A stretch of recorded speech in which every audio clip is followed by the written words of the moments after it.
வணக்கம் தாயகம். இப்போ பொதுவா வெளிநாட்டுல இருக்கக்கூடிய நிறைய பேர் இலங்கைக்கு காசு அனுப்புறாங்க. எல்லாருக்கும் இருக்கக்கூடிய பிரச்சனை என்ன அப்படின்னு சொன்னா, இலங்கைக்கு நாங்க காசு அனுப்புற நேரத்துல அது பேங்க் மூலமா அனுப்புற நேரத்துல டாக்ஸா வெட்டுப்படுமா அப்படின்னு பெரிய சந்தேகம் ஒன்று இருக்கு. ஏன்னா அந்த மாதிரியான பயத்துக்குள்ளே நம்ம வாழ்ந்துட்டோம் இல்லையா.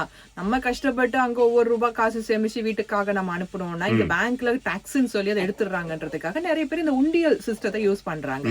இப்போ உள்நாட்டு இறைவரி திணைக்களும் ஒரு முக்கியமான தகவலை சொல்லியிருக்காங்க. கானா வெளிநாட்டுல வேலை செய்யக்கூடிய இலங்கையர்கள் நீங்க வங்கி மூலமாக வெளிநாட்டுல நீங்க சம்பாதிச்ச காசை அனுப்பும் போது அதுக்கு எந்த விதமான வரியுமே அறவிடப்பட மாட்டாது. அதை தெளிவா புரிஞ்சு கொள்ளுங்க. அதாவது நீங்க பேங்க் மூலமா காசு அனுப்புற நேரத்துல தான் உங்களுடைய காசுக்கு சேஃப்டி இருக்கு, 100% சேஃப்டி.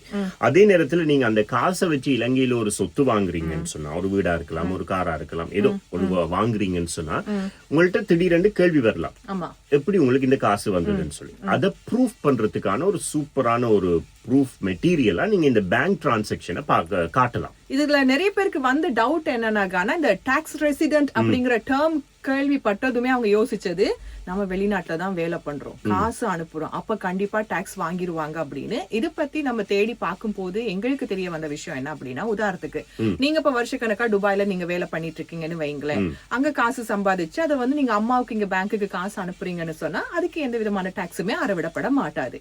இதுவே நீங்க டாக்ஸ் ரெசிடென்ட் அப்படிங்கிற கேட்டகரிக்குள்ள வரும் போது, இப்போ இதுக்கு இன்னொரு உதாரணமா சொல்றதா இருந்தா, நீங்க ஸ்ரீலங்கால தான் ஒர்க் பண்ணிட்டு இருக்கீங்க. ஆனா ஸ்ரீலங்கால இருந்து ஒர்க் பண்ற நீங்க ஒரு ஃபாரின் கம்பெனிக்காக ஒர்க் பண்ணும் போது அதுக்கான உங்களுடைய வருமானம் பேங்க் மூலமா வருது. அந்த வருமானத்துக்கான வரின்னு பார்க்கும் போது சில பல வரம்புகள் இருக்கு இல்லையா.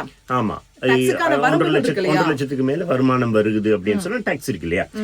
அந்த டாக்ஸுக்குள்ள, அந்த டாக்ஸ் பிராக்கெட்டுக்குள்ள நீங்க வருவீங்களா இருந்தா கட்டாயமா உங்களுக்கான அந்த வருமான டாக்ஸ் அறவிடப்படும். இதுதான் அது டாக்ஸ் ரெசிடென்ட் அப்படிங்கிறது.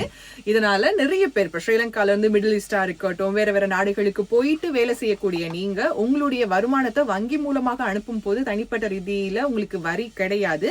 டாக்ஸ் ரெசிடென்டா நீங்க இருந்தா மட்டும்தான் வரி அப்படிங்கறத மைண்ட்ல வச்சுக்கோங்க. இது ஏன் அடிக்கடி சொல்றோம் அப்படின்னா, நிறைய பேர் பாத்தீங்கன்னா இந்த உண்டியல் மூலமா பணம் அனுப்புறது நமக்கு காசு சேஃப்னு நினைக்கிறோம். நம்ம காசு பத்திரமா வரணும். இன்னொன்னு நாட்டுக்கு அதுல என்ன மாதிரியான நன்மைகள் இருக்குன்னு பாத்தீங்கன்னா, நிறைய ஸ்கேம் எல்லாமே நடந்துட்டு இருக்கு.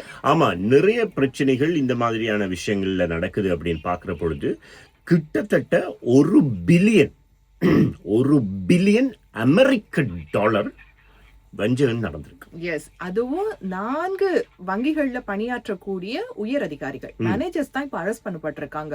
$1 பில்லியன் அமெரிக்க டாலர்ஸ் நம்ம நாட்டை விட்டு போயிருக்குன்னு சொன்னா எவ்வளவு பெரிய விஷயம் யோசிச்சு பாருங்களேன். ஒரு நபர் செஞ்சிருக்கிறார் அப்படின்னு ஒருத்தர் இருந்திருக்காரு. அவர் 4 பேங்க் மேனேஜர்ஸ பிடிச்சு இந்த செயற்பாட்டுல ரொம்ப நாளா ஈடுபட்டு இருந்திருக்காரு. அது எப்படி தெரியுமா, அவர்கிட்ட 36 கம்பெனிஸ் இருக்கு. அந்த கம்பெனிஸ்க்கு தேவையான திங்ஸ் இறக்குமதி பண்றாரு. அதுக்கான டிரான்சாக்ஷனுக்கு தனக்கு அக்கவுண்ட்ஸ் வேணும்னு சொல்லி தான் இந்த 4 மேனேஜர்ஸ்கிட்டையும் போயிட்டு சப்போர்ட் எடுத்திருக்காரு. 4 மேனேஜர்ஸும் இப்ப என்ன சொல்றாங்கன்னா, நாங்க அக்கவுண்ட் ஓபன் பண்ணோம், ஆனா எங்களுக்கு மேல இருக்கக்கூடிய ஐயா ஆபீஷியல்ஸ் இருக்காங்க இல்லையா, அவங்க தான் செக் பண்ணிருக்கணும். ஆனா நாங்க அவர் அக்கவுண்ட் ஓபன் பண்ணி கேட்டா அக்கவுண்ட் ஓபன் பண்ணி கொடுத்தோன்னு. ஆனா இது எப்படி தெரியுமா நடந்திருக்கு, ஒவ்வொரு வெள்ளிக்கிழமையுமே இவங்க மீட் பண்ணி பேசி இருந்திருக்காங்க. இதுக்கடையில இவங்களுக்குள்ளயும் காசெல்லாம் பரிமாறி இருக்கு. அதுக்கு மேல நீங்களே எல்லாத்தையும் புரிஞ்சுக்குவீங்க அப்படின்ற நம்பிக்கை எங்களுக்கு இருக்கு. சரி, இதை ஏன்பா நீங்க பெரிய விஷயமா பாக்குறீங்கன்னு சொல்லி நீங்க கேட்கலாம். ஆல்ரெடி நாட்டுக்குள்ள டாலர் இல்லாத பிரச்சனை இல்லையா. இப்போ ஒருத்தர் சொல்லுமே, உதாரணமா ஒரு கம்பெனிக்காக மெஷின் வாங்குறதுக்கு 1 லட்சம் ரூபாய் காசு அனுப்புறாருன்னு வைங்களேன். அந்த 1 லட்சம் ரூபாய் அனுப்புனாருன்னு சொன்னா இங்க இருந்து, உள்நாட்டுல இருந்து, இலங்கையில இருந்து வெளிநாட்டுக்கு டாலர்ஸ் போயிடுச்சு. ஆனா அந்த டாலர்ஸுக்கான பொருள் எதுவுமே உள்ள வரல. உள்ள வந்துருதுன்னு சொன்னா அதுக்கான டாக்ஸ் அவங்க பே பண்ணிருக்கணும், நமக்கான ஒரு வருமானம் வந்திருக்கும்.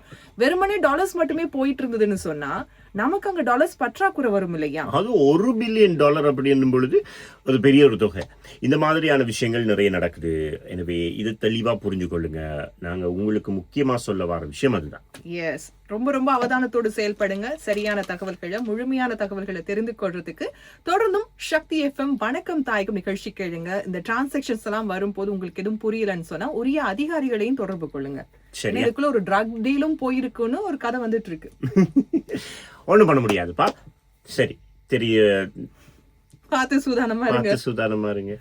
வணக்கம். வணக்கம். தாயகம் ஒவ்வொரு நாளும் பரபரப்பாவே போயிட்டு